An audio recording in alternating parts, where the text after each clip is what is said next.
courtesy of the Ancient Word series. Second Book of Machabees. Chapter 6. But not long after the king sent a certain old man of Antioch, to compel the Jews to depart from the laws of their fathers, and of God, and to defile a temple that was in Jerusalem, and to call it the temple of Jupiter Olympius, and that in Gazarim of Jupiter Hospitalis, according as they were that inhabited the place. And very bad was this invasion of evils, and grievous to all. For the temple was full of the riot and revellings of the Gentiles, and of men lying with lewd women. And women thrust themselves of their accord into the holy places, and brought in things that were not lawful. The altar also was filled with unlawful things, which were forbidden by the laws. And neither were the Sabbaths kept, nor the solemn days of the fathers observed, neither did any man plainly profess himself to be a Jew. But they were led by bitter constraints on the king's birthday to the sacrifices, and when the feast of Bacchus was kept, they were compelled to go about crowned with ivy in honor of Bacchus.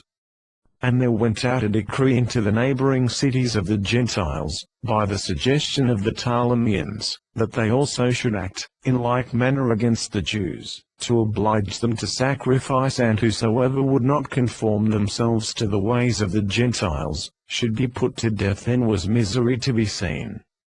For 2 women were accused to have circumcised their children, whom, when they had openly led about through the city with the infants hanging at their breasts, they threw down headlong from the walls.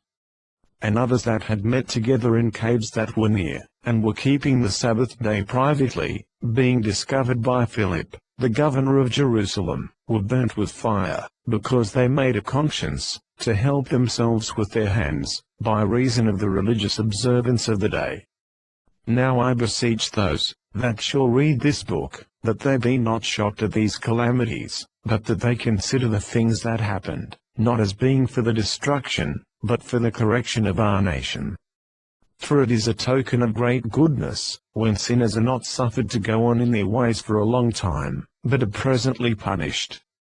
For, not as with other nations whom the Lord patiently expecteth, that when the day of judgment shall come, he may punish them in the foulness of their sins, doth he also deal with us, so as to suffer our sins to come to their height, and then take vengeance on us. And therefore he never withdraweth his mercy from us, but though he chastise his people with adversity, he forsaketh them not. But let this suffice in a few words for a warning to the readers. And now we must come to the narration. Eleazar, one of the chief of the scribes, a man advanced in years, and of a comely countenance, was pressed to open his mouth to eat swine's flesh. But he, choosing rather a most glorious death than a hateful life, went forward voluntarily to the torment.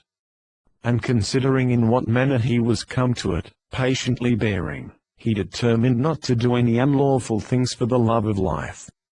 But they that stood by, being moved with wicked pity, for the old friendship they had with the man, taking him aside, desired that flesh might be brought, which it was lawful for him to eat, that he might make, as if he had eaten, as the king had commanded, of the flesh of the sacrifice, that by so doing he might be delivered from death, and for the sake of their old friendship with the man they did him this courtesy.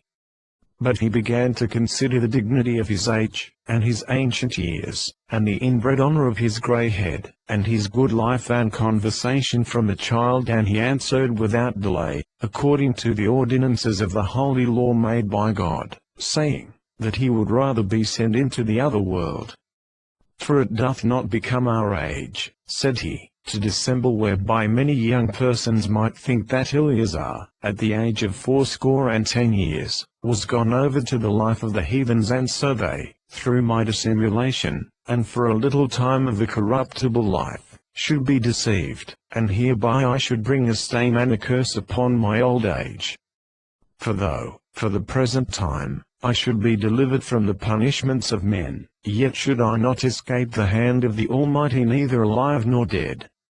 Wherefore by departing manfully out of this life, I shall show myself worthy of my old age, and I shall leave an example of fortitude to young men, if with a ready mind and constancy I suffer an honorable death, for the most venerable and most holy laws. And having spoken this, he was forthwith carried to execution.